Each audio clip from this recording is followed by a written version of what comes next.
Service of the Nigerian Television Authority. As a prompt for our conversation, let's listen into this background report put together by our health correspondent on NSAS.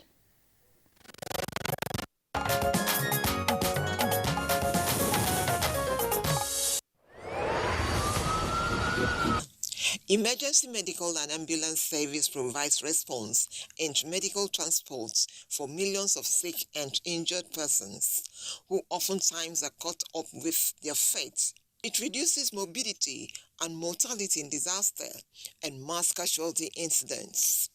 The goal of emergency care is to get people safely into the hospital. The service involves prompt response to medical distress calls of all types with first responders and assured first aid at the point of care at no immediate cost. What it means is that if there's any accident by the roadside or any complication, the emergency ambulance will resuscitate that patient and now will take the patient to a referral center, be it a primary health care or secondary health care. The overall aim is that this attempt is going to reduce morbidity, is also going to reduce death due to accident and emergency by the roadside. In Nigeria, ambulance services are executed by individual hospitals, public and private, as well as organizations and agencies, making the service either inaccessible or expensive to access.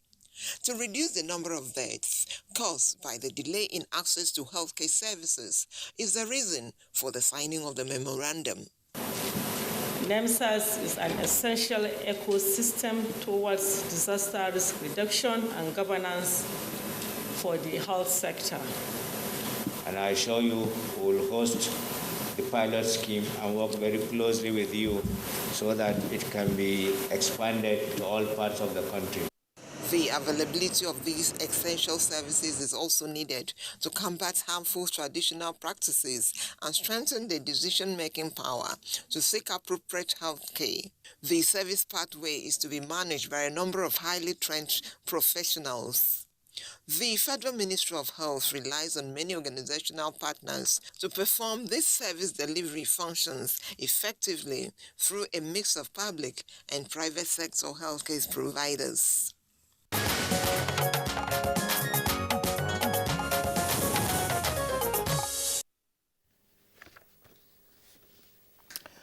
All right, to discuss the topic, let me quickly introduce our guests that are with us here in the studio.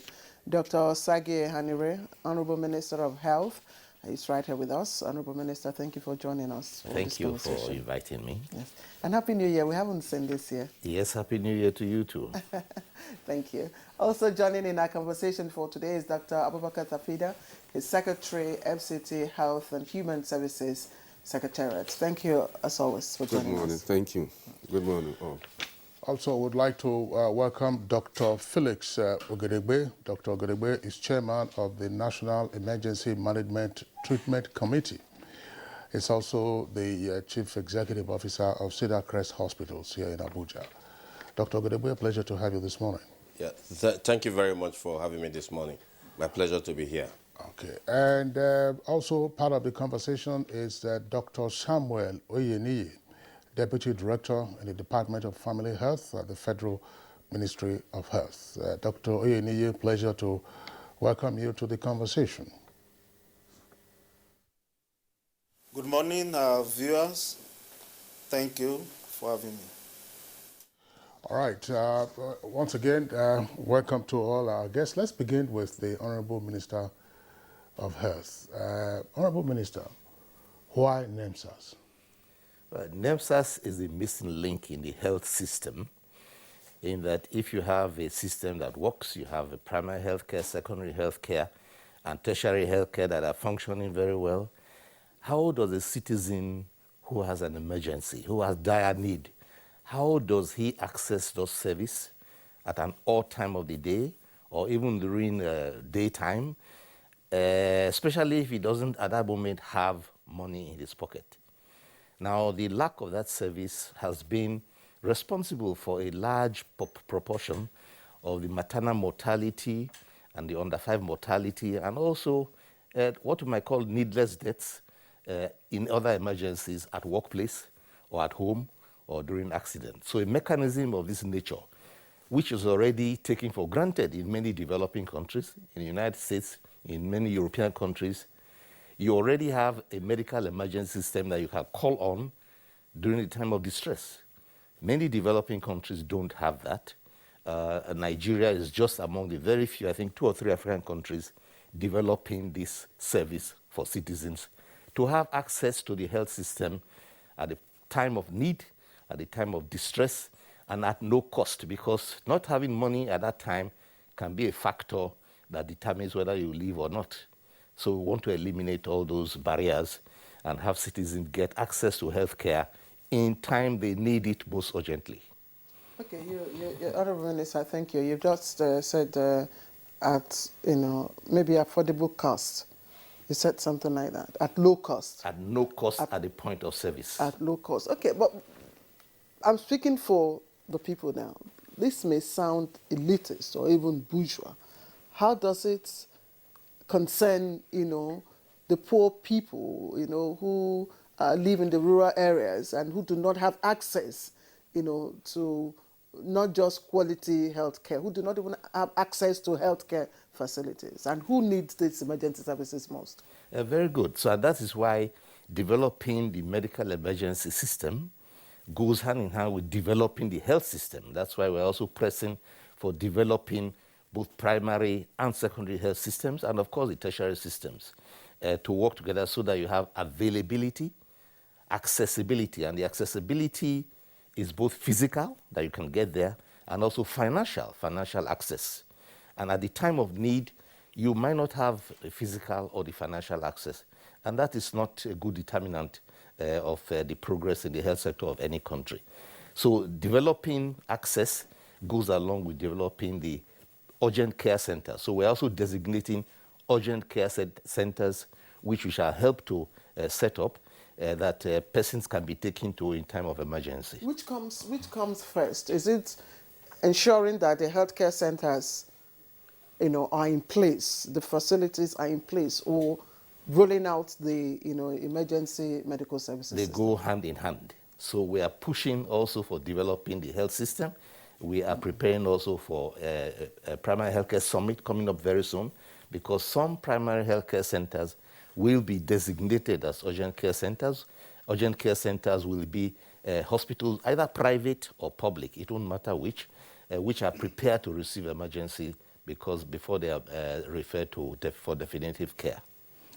Okay, Honorable Minister, tell us, how is NSAS designed or been designed to work? Well, very good. Good question. We have looked at what has been provided. The National Health Act, in its wisdom, provided 5% of the basic health care for emergency medical treatment. And I believe they have that in view. They had it in view to be able to help citizens in time of need. Now, how do you apply this 5%? Are you going to start buying ambulances, employing people? That will not work, because even before you start, your money is used up in personnel. So we decided that we partner with the private sector, designate ambulances, which have been accredited and inspected, both private and public, and also designate hospitals, both private and public, and then go into a memorandum of understanding, and then pay for service rendered. Now, the whole thing will depend on the call center and the call system that allows entry into the emergency medical service. You make a call, you talk to a dispatcher, it is medical, and then an ambulance is located and sent to you, and nobody is going to ask you to pay at that point. And then it determines exactly which hospital has beds free. So you're not going from one hospital to the other looking for beds. And when you get to the hospital, you get attention without delay. And the cost of that service will now be paid through a central organ that is connected to National Health Insurance Scheme, NHIS. So the NHIS has a plan by which all these hospitals and ambulances that are registered will be on the NHIS platform, and they will be reimbursed for the service. So you are sort of paying for service. Now, the 5% will still need to be grown We need to increase the fiscal space with donations and with contributions and insurance support. Okay, Kingsley, let me just bring it, home so that the viewer will probably understand. Assuming someone lives maybe in Nyanya or in the outskirts or in the rural area, in the village community, for instance, and there is a health center, functional health center close by, within radius, and you have one of these services stationed there. So you have an emergency, you call a particular number, and you get the service. Is it as easy as that? Well, you call a number 112, which is designated by the National Communication Commission, and you speak to a dispatcher who will determine if it's police or medical or fire and rescue. And then if it is medical, it goes to a dispatcher at the Emergency Operations Center, who now will tell exactly where you are located, the caller is located, what kind of emergency it is, the nearest ambulance, accredited ambulance in the system, because the ambulances have to be registered in the system, to go and see with paramedics, to go and see to the emergency, and then determine the need to take to a hospital or an urgent care center for stabilization, and then from there, for 48 hours, treatment will be given at no cost, and then the referral to a definitive care. So that's the pathway along which it's going to work in a way that optimizes this 5% that the basic healthcare provision puts on the table to provide just opportunity to pay for service rather than buying all the paraphernalia that goes with it. It is new, very innovative, and it's a system that we are trying out and have been working on with the support of partners. Okay, Honorable Minister, one last question before we bring in the other guests. Who will own the ambulances? And what is the checklist of items that must be present in an ambulance before it can be classified as an ambulance properly so called? The government does not have enough ambulances to run a system, so we are going to be using all the ambulances in both government and private sector insofar as they have been inspected and accredited. So if they do not meet the standard, they will not be engaged. Once they are engaged in the system, after being accredited, they have the necessary personnel, there's a paramedic, and they also have something like oxygen. They can set up an IV line. They can do basic resuscitation. Then they can now from there be taken to, it's the same for the urgent care center. They will also be accredited. And it's that accrediting that does it. Probably that's a 112 call. We'll give you time to respond to that. Probably that's a 112 call. Well, yes, a 112 call from somewhere. Yes. Okay, so I was just talking about the checklist. Yeah, what you talked about personnel. What should be done? I'm asking this question because what we see around are these ambulances in the first instance. Sometimes you see ambulances going to buy plantain and yam, in the marketplace and all that. So what would you say that you would like to see to say, look, this will qualify a vehicle as an ambulance? Yes, that's why I say it has to be accredited according to a checklist that has personnel and certain capacity and certain equipment that's predetermined. Of course, it includes something like oxygen in case somebody requires oxygen. But those who do not meet that standard will not be accredited. And if you are not accredited, you cannot be in the system. So once it is known, all providers will either upgrade the ambulances or they will not be able to participate. And so it will allow the ambulances in the private sector and in the corporate sector and in the public government hospitals to participate and have enough to cover most of the country. I would believe that from there it will have the opportunity to grow with more and more ambulances coming in to perform this service. So in a way, it allows you to regulate the quality of ambulance service that is in the country. All right, let's bring in Dr. Tafida, who is the Secretary, FCT Health and Human Services Secretariat, because we hear that the FCT is a pilot in our state. We know that this service or services is effective in Lagos State. That's probably one or two states. I hear such services are also rendered in Ogun State. I don't know how effective it is. So Abuja will be a pilot for the federal government. So what do you have? What facilities do you have? Do you have enough ambulance, personnel, facilities, and all that? What will be your role in this? Yeah, thank you very much. Let me thank the Honorable Minister of Health for taking the FCT as the pilot state. And secondly, to say that ambulance services to some extent has been existing and running in the country, in the FCT. But what is required is the standardization and the coordination in such a way that what is required, the services that are required are provided expertly and timely. So what we are saying is that if we look at the system as highlighted by the Honorable Minister, it doesn't just cover the ambulance per se.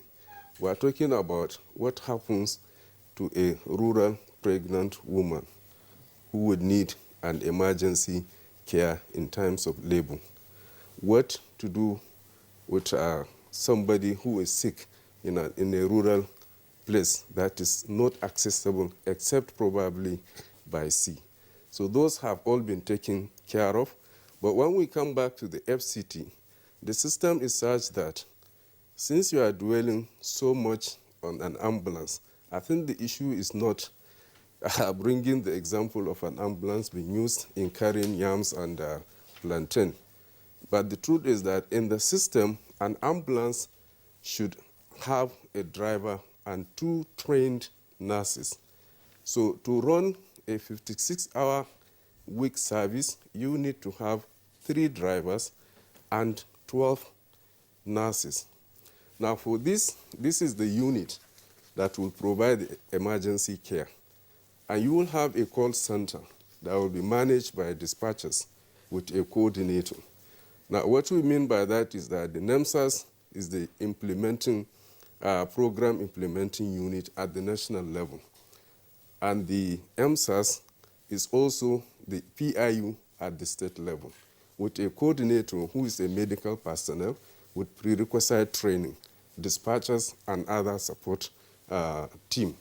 So if a call is coming 112 from a particular area, the dispatcher will discern where it is coming from, the likely nature of the problem or the emergency, and will look at the nearest accredited ambulance close to that person and will now send the ambulance.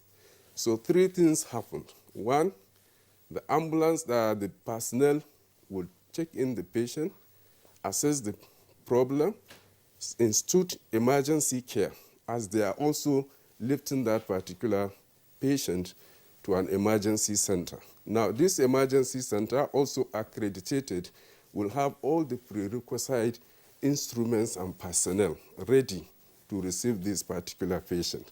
And once the patient comes in, stabilization will continue until the patient is out of critical condition. Now, again, 2 things will happen. 1, that particular center is able to manage that patient and they are moved into the relevant department. If they need to be referred, there is also an existing system where that particular patient will now be referred to the prerequisite experts that will manage them. So essentially, this is how it is going to be. And in the FCT, we've already gone to a level where we are hoping in the next 2 weeks or so to pilot a dry run, which means that we'll actually simulate the system without the patient. We'll do that 2-3 times to see what are the lapses, how do we correct that before we now roll out the actual pilot. So essentially, this is the system. Right. Sorry, is that being done at the moment? Yes, we had our meeting yesterday. The Honorable Minister's aide has always been with us, and we are assessing the needs of the centers, the drivers, the personnel that will be required. But as a pilot, you have to understand that we have to do it in a small way. If you are thinking of probably covering AMAC alone, you are requiring as much as 80 or more ambulances. And if you look at the huge number of personnel, it will take time for us to actually do it in a phased-out pattern. All right, Dr. Tafida, thank you very much. We'll return to you. Let's bring in now Dr. Felix Ogedegbe, who is of Cedar Crest Hospital. That's a private hospital here in the Federal Capital Territory. Dr. Ogedegbe, the Honorable Minister of Health very appropriately says that one of the gaps that our healthcare system has been grappling with is quality emergency medical service. And the question, therefore, would arise that since we started having private sector participation offering medical services, it would appear that emergency medical care, in particular the use of ambulances and all the opportunities, those services didn't appear to rank high. So why did this occur, and is this NSAS now likely to fill this gap? Because the examples you have all around, even for a number of private hospitals, you see them using station wagon as ambulances. Yes, thank you very much for bringing me in at this point. NSAS is an innovative approach. I think the way to look at it is to ask ourselves what's been happening in our healthcare delivery space, both in the public and in the private sectors. The emergency medical service has essentially been ignored because emergency medical service is something you need to think about and plan carefully. Elective care, where people go to hospital when they are sick, that's a bit easier for us to contemplate and plan. But emergency care is something, like the Honorable Minister has said, that you really, really have to pre-plan, you have to design and then see how it works. No wonder, therefore, that medical service of countries can be divided into two. Those who have properly planned and carefully laid out emergency medical service, and those who don't. And the goal here is to transform the Nigerian medical service to one of those countries that actually has a pre-planned, carefully worked out emergency medical service. So even when people invest in private healthcare, they have not taken on emergency medical service. And there's a major reason for this. Most of the healthcare in Nigeria is still funded by out-of-pocket payments. Very few people have insurance. So private practitioners getting involved in emergency medical care or getting involved in medical care always ask themselves who is paying.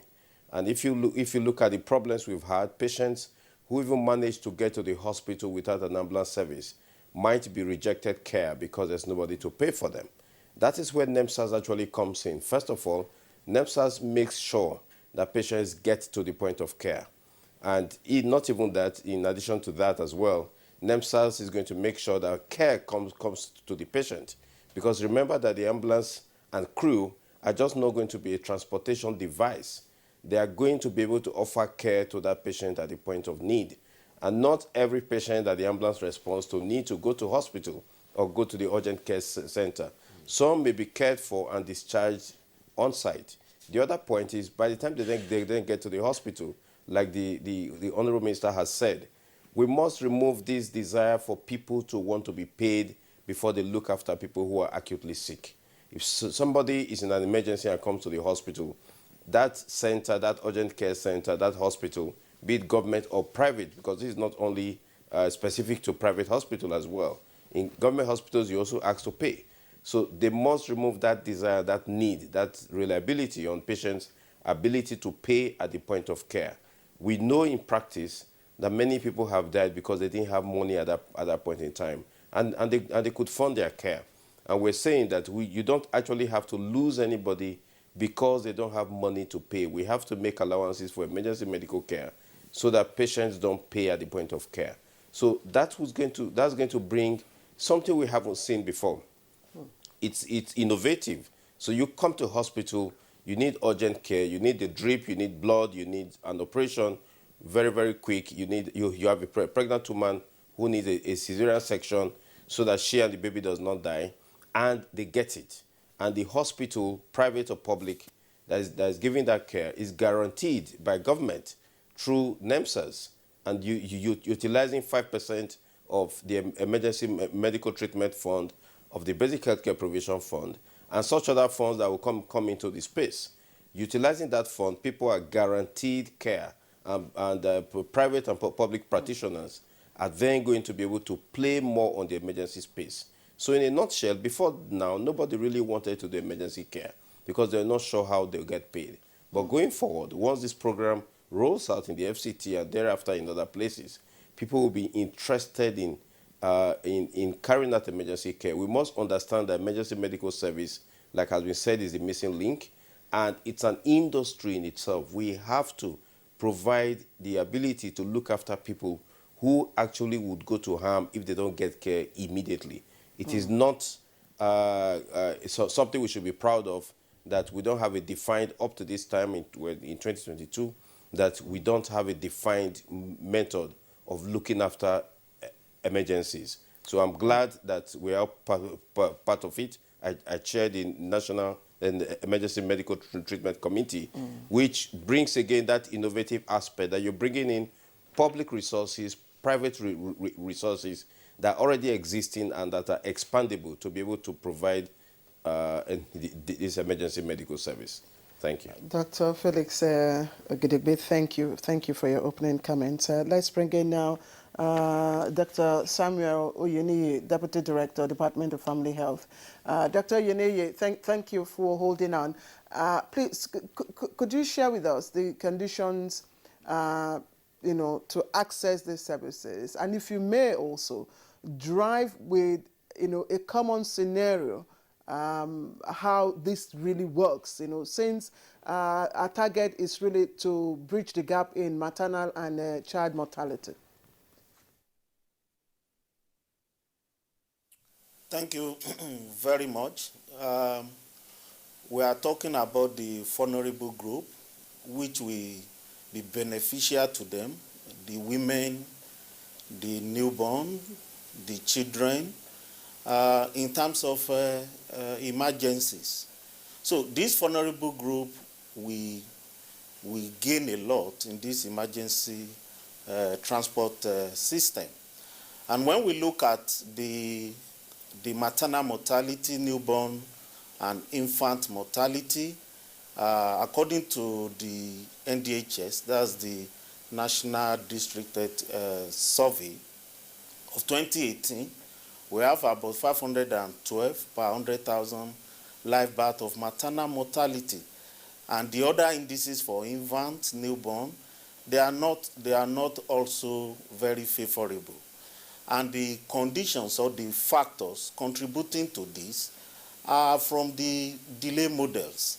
We have 4 of the delay models. We have the health-seeking behavior. The second one, which is a major one, which we really appreciate the Honorable Minister for this, is transportation, delay in transportation to access care, which is against the SDG. So, bringing it now, will help us to remove delay 2, which is a link to all the other delays. Quality of care at the health facility. So getting access to health facility will be enhanced. And also prompt referral will also be enhanced. As we have it now, we have about 2.3% use of ambulances in Nigeria. And for us to get there, 75% of women, we have to get access to transportation that needs emergency obstetric care, emergency newborn care, for us to reduce maternal mortality. So in case of emergencies for women or for vulnerable group, this will seriously help to remove or reduce the mortality that we have in health indices. All right, thank you, Dr. Oyeniyi. But I want to come back to Dr. Ogedegbe. Dr. Ogedegbe, clarify for our viewers what the chief purpose of NSAS is. Is it ultimately to reduce the numbers in maternal mortality as well as infant mortality, or general and medical emergencies. I'm asking this question because emergencies can arise at any time. You can have a domestic accident. Somebody sleeps in the bathroom, hits his or her head against the wall or the bathtub. A child falls off a tree while playing. A person suffers a heart attack and is unresponsive. So that you don't hear it say, oh no, we only use this one for maternity cases. What is NSAS all about? Yes, thank you very, very much for that very important issue. Truth is, NSAS is going to be providing care for all emergencies. NSAS is not only going to be providing care for maternal and newborn emergencies only. We know that those are at-risk people right now, and we know that the Nigerian indices in terms of how many women we're losing around childbirth and how many newborns we're losing is quite bad. We also know that the number of morbidity and mortality from road traffic accidents is bad as well, and from domestic falls and from illness at home, from things like pneumonia. We do know that people don't, first of all, go to hospital on time, and most of the time when they get to hospital, it is late, and most of the time when they get to hospital, treatment is delayed for the kind of reasons we talked about already.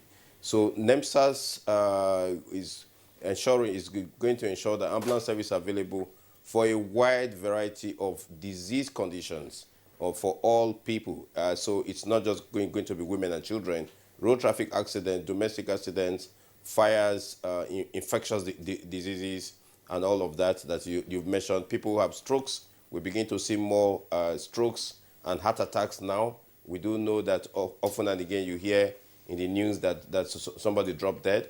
Most of these people have given a window of care, a window of opportunity for them to be looked after if the emergency medical service arrived on time and care was instituted on time, defibrillation done, many of these people wouldn't die. So all of these people all of these conditions are things that NSAS will be providing care for. So that's a wide range. It's not just for mother and child, but it's for all sort of people, all people who actually need emergency medical care. Okay, Honorable Minister, I'd like us to look at the economics of this, because in some of the states where this has been rendered, the services have been rendered, there have been talk about a drop in volume of users or irrelevant calls, or calls from those who really do not, require emergency services and all that. Have we taken all of this into consideration, and have we also mapped out areas that will probably, have a greater need for these services? Yes, thank you. In setting up something as new as this, in an environment like ours, where you do not have a template, we are virtually creating a template.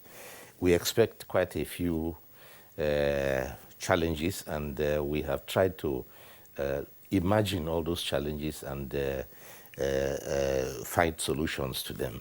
As has been mentioned here, the first challenge is that people can come to a hospital, and because you don't have money, you don't get treated. So we guarantee that.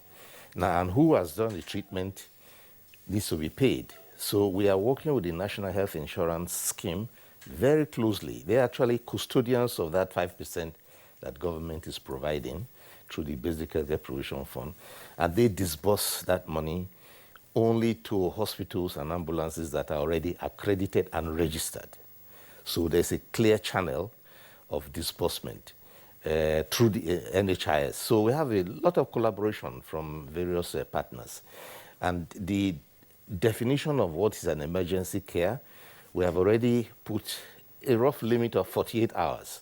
So if you are taken into a hospital in an emergency situation, within 48 hours, what happens then will be covered. Thereafter, your insurance will come in, and then cost recovery mechanisms will set in, because there's a cost recovery mechanism that says, yes, if we spend this one on you, we need to have that money back so it can be recycled to treat someone else. So the management, the economics of it is important. There's a particular section of the NEMTC that is dealing with for resource mobilization, because you need to grow that fund, and then cost recovery, either from the insurance or from the beneficiaries over time. But what's important is that at a time when you used to think of emergency just as road accident, it's more than that, because there's a lot more in the domestic front at the workplace. There's a workplace accident. The roofer who falls from the roof, the builder who falls down. So there are a lot of accidents that have nothing to do with the road accident. So all of them are covered. Now, the question you're asking, the prank calls, those who do not need emergency, that's why you have an assessment. So if there's a call made and then the medical team gets there, the paramedics, they assess the case. If it's a prank call, then definitely there will be sanctions. But again, we also have, along with the emergency medical service, the non-emergency transport. So if someone had to move from one place to the other, which is not an emergency, but required an ambulance movement, that is also quite possibly in there, that will be paid for. So that does not go into the aspect that will be automatically covered.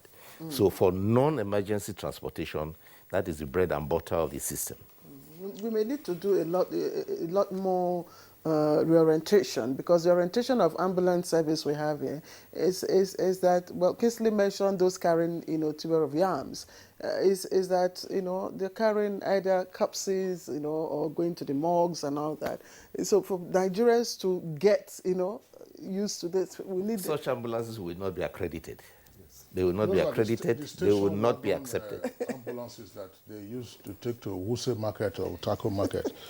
They are hospital cars and hospital vehicles they use for. But ambulances have to be ambulances. They must meet a certain minimum standard, or they will not participate. We are not there to stop what the hospitals want to use the ambulances for, but those who are working inside the scheme must dedicate themselves to certain standards. Okay, Honorable Minister, 2 points. One, maybe our viewers may know this, but for those who do not know, prank calls for emergency or police action, prank calls, that is to say a call that is unnecessary. Let me just try 112.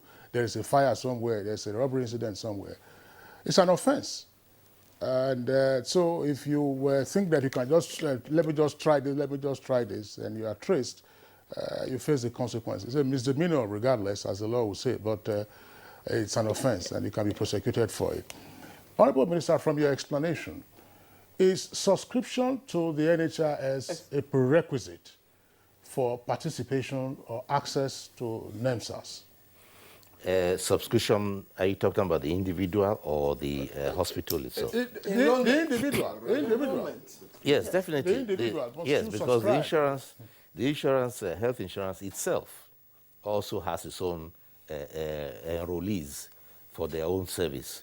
And there's a point which after 48 hours treatment, then the cost recovery, some of it will have to be covered by NHIS for those who are enrolled. But participation in the service itself is not dependent on whether you are enrolled with NHIS or not. The only condition is that you have an emergency, determined to be an emergency, where it looks as if the person's life is in danger or the health is at risk. That is automatic condition for immediately taking action, irrespective of whether they are wealthy or they have any money or insurance. They need to be taken care of to the hospital. Do they have a choice in the referral hospitals that they are taken to? Because what happens if such an individual is not, is not accredited to the NHIS, and then the recovery, payment starts to run, and he doesn't, he's not capable of doing that? Well, the cost recovery, there's a unit that will be responsible for cost recovery after the person has benefited and has been cured or saved. And the cost recovery either be from the insurance or from the family or out of pocket or whatever way it is. But that is a secondary part of the entire exercise. The main purpose is that you have saved lives, you reduce maternal mortality, which is around 40,000 lives every year. That's a lot. So you can crash that by more than half. You can reduce under 5 mortality. You can reduce even the losses you get from people who had a heart attack or a stroke or whatever. And of course, those who have had an accident, whether it's a professional, an industrial accident or a road accident or any other kind of accident. So the lives you save there will improve the indices in the entire country. All right, thank you very much, Honorable Minister. Dr. Abubakar Tafida, let's deal with one aspect. We're talking about NHIS. And unfortunately, the Executive Secretary of NHIS himself is not here, but we've had a conversation on Good Morning Nigeria around the implementation of NHIS, the role of HMOs, and the rate of rejection that some enrollees in the NHIS suffer when they go to access medical services, not just emergency routine.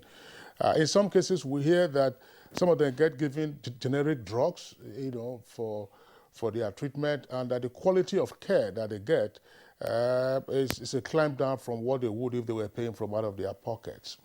Now, the Honorable Minister says all of this is around the NHIS in terms of the funding stream.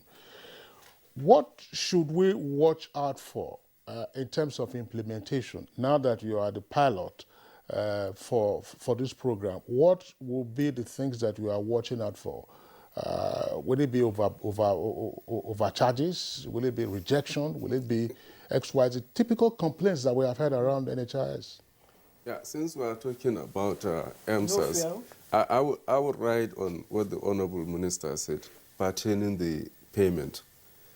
Essentially, we have 3 groups. 1, those enroll in the NHIS or any form of health insurance scheme. 2, those that can pay or can afford to pay. And then the 3rd category, the indigent patients. So regardless of what category you belong to, the first 24 hours of the emergency is going to be free. Nobody will ask you for any funding. So the issue of whether you have the money to pay or not has not arisen. We are just trying to see how we can, as much as possible, reduce the morbidity, the complications, and subsequently reduce mortality. So once the patient is brought in by an experienced team into a hospital, that patient will be managed. For the first 48 hours, nobody will ask for a dime, as they used to say. And within that 48 hours, stability on the part of the patient could occur. And if that center is capable of continuing the management of that patient, will be referred to the appropriate medical personnel. Otherwise, as quickly as is feasible, this patient will be referred to another center that is competent to manage the patient. So essentially, the 5% the Honorable Minister is talking about is a component of a health system improvement processes that is ongoing in the country. So we are only talking about the emergency component. Yes, there are issues with the health insurance system, but I think the people as well will have to put in to complain or to talk against some sharp practices and so on and so forth.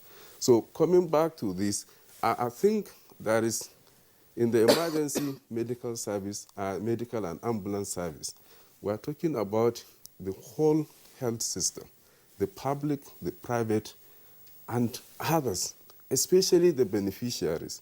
Now, the issue is that for FCT, as a pilot, after the first 3 or so months, we intend to enroll all the 14 public district and general hospitals. And from each of the councils, we have selected, or we are selecting 10 private hospitals from AMAC, 5 from all the other councils except Abuja, which will have 3. So now the issue of, again, somebody being picked from Yanya, for example, and being rushed to Karu or Asokoro, and somebody is rejecting that person in Asokoro will not arise, because there is now coordination. The nearest ambulance will move in there, take on the patient, move that patient based on their assessment to the nearest facility where they can access immediate care. So, yeah. So Coming to the NHIS, this is a process that started way back in 1955, but it was not really implemented until around 2005 or thereabout. So we have a lot to learn from that process, but we have gone far. And I must thank the Honorable Minister because he brought in this initiative. And I know he has been to our Honorable Minister 3 times to ensure that this pilot is taking place in the FCT. And how long is this pilot intended for? You see, that is it's a new system. If you say, like we said, we are going to start a dry run in 2 weeks' time, based on what we have learned in that dry run, we may likely fit in the challenges, fix the challenges, and then try it again. From there, we say, okay, we now commence live pilot, and we are starting with so-so number and so-so number of facilities.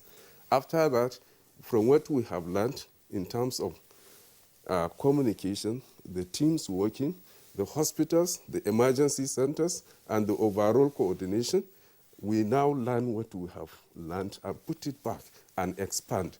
Don't forget that Federal Road Safety are there, NEMA is there, the armed forces, they are all running similar services. But we are now going to do it in a coordinated way. Okay. Everybody would get involved. Dr. Tafida, thank you. Let's pause you for a while and quickly, in less than 2 minutes that we have to end this conversation, let's bring in Dr. Felix Ogedegbe. How do we address, the issue of the Nigerian factor in this new scheme? I mean, we're always concerned about that. For instance, maybe default, by personnel or breaches, and then the concerns that come with enrollment with NHIS also. When you talk about preferential treatment at the point of service or segregation and all that, how do we address all those issues? Well, like has been said, we do expect and envisage certain problems as we start. Just like you've said, the Nigerian factor, people not doing what they ought to do. But the advantage we have now in this modern day, like you will realize that there are other countries that started emergency medical service when there was no internet and there were no computers, and they had to monitor everything by hand and by paper. But now we've got the internet, we've got the softwares that can actually run this. So we want to be very strong in monitoring and evaluation. When did you call the ambulance, for instance? When did the ambulance get there? So that nobody tells stories and says, well, it's 1 hour when it was actually 6 hours. Mm-hmm. We want to be sure that the system is robust enough to track what happens to the patient when the call is placed, when the response arrives there, when the response, and remember, all the ambulances are all good, all the routes are all going to be tagged, everything is going to be recorded, and we have people who are going to be looking at this at the back end. So the staff and the providers will over time begin to realize that they just can't do things the usual Nigerian factor way and expect that nobody will see that. So evaluation will be ongoing. We'll be very keen to learn from mistakes, to learn from the experience. When patients get to hospital, we will be able to monitor how quickly they get care. You can't just abandon an emergency patient because he's been brought to the hospital. All those will be noted. Patients' complaints will be taken very, very seriously in this scheme. We want to be sure that these complaints are heard. Like has been said by the Honorable Secretary, a lot has been learned from the NHIS process already. Will this be new staff? Because it sounded so interesting to me, and I hope it works out as you're saying. But are this going to be new intakes, or are you using the same manpower that you have at the moment? Well, I don't seem to believe that Nigerians are not able to do good work. They are able to do good work. I think with the kind of leadership that the Honorable Minister of Health is bringing into this, we should be able to expect the best from our people, from our staff. So I think that on the monitoring side, once people are monitored carefully in an electronic platform and they see the results. So centers, remember, as we said, we have 2 basic sets of providers here: emergency ambulance providers and urgent care providers, which are the emergency centers themselves. They're going to be paid. It's not free. Patients are not paying at the point of need, but the centers are going to be paid. If you get called down, you will be removed from the system. You will no longer be part of the system. So people's results have to be evaluated. So even though, like the Honorable Secretary has said, you have 10 private hospitals and 14 general hospitals, making 24 in AMAC, going to start the pilot, they will not all continue to be there. Anybody doesn't make certain scores and certain grades, they will be removed. So it's not free to them. It's money earning. And we expect, just like we've seen in the communication industry and all that, we expect people will now begin to invest in actually making sure that they improve care, because they are also going to earn money from it.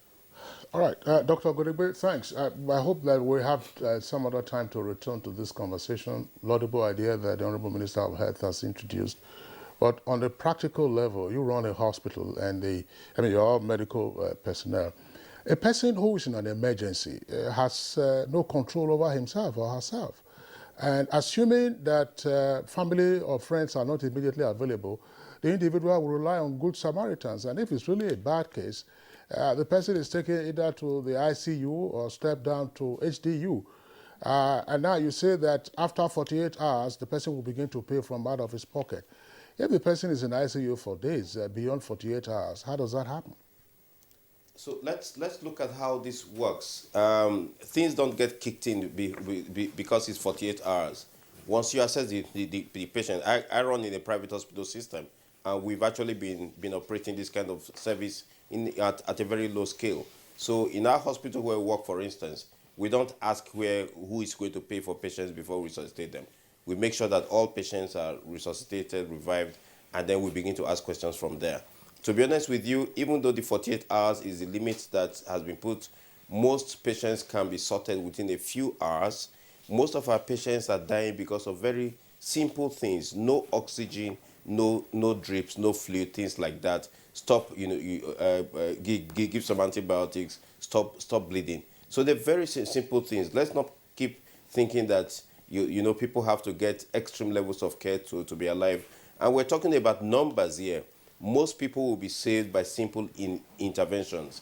And the discussions have to be had immediately. So like the Honorable Secretary has said, if an emergency is rushed in and they're not likely to afford care after 48 hours in that hospital, that patient is resuscitated, decisions are made, and before 48 hours, you decide where you're going to transfer that patient, and then care goes on. So I think the 48 hours is clinical and administrative time for decisions to be made, whether or not this patient will be able to continue care in that hospital at their own fees or will not be. But the whole idea that patients can receive immediate care is where we need to go, and we need to go there quickly. Dr. Felix Ogedegbe, thank you. And I just say in less than 30 seconds, the FCT Secretary, FCT Health and Human Services, you talked about, what you have learned so far. Just briefly tell us, what are some of those challenges that you have encountered during these pilots? Yeah, one, the emergency centers we thought should be okay even in the best of our facilities, like the basic equipment they require for resuscitation. We are tackling that. Communication, so that you enable coordination between the public, the private, and other sister agencies. We must enhance that. And Honorable Minister, we must do away with paperwork. That gives room for illegalities and what have you. So it's exactly what I was hoping to discuss with you before you leave, sir. So these three things are important, and we are learning to see how they can affect the pilot. All right, Dr. Abubakar Tafida, Secretary of City Health and Human Services Secretariat, we appreciate your being with us today. Dr. Felix Ogedegbe, CEO of Cedar Crest Hospitals and Chair of the National Emergency Management Treatment Committee, we thank you for your explanation. We also would like to appreciate Dr. Samuel Oyeniyi, who is Deputy Director of the Federal Ministry of Health. Thanks a lot for your perspective, and of course, deep appreciation to Dr. Osage Hanere, the Honorable Minister of Health, who is the arrowhead of NSAS. Best of luck as we roll out NSAS on a pilot phase, and going forward, we hope that it becomes part of our healthcare delivery system. Honorable Minister, thank you very much. It's Good Morning Nigeria live on NTA's network service. We're taking a short break now. When we return, we'll be dealing with the issues around Russia and Ukraine. 48 hours now, that's how the invasion of Ukraine has been.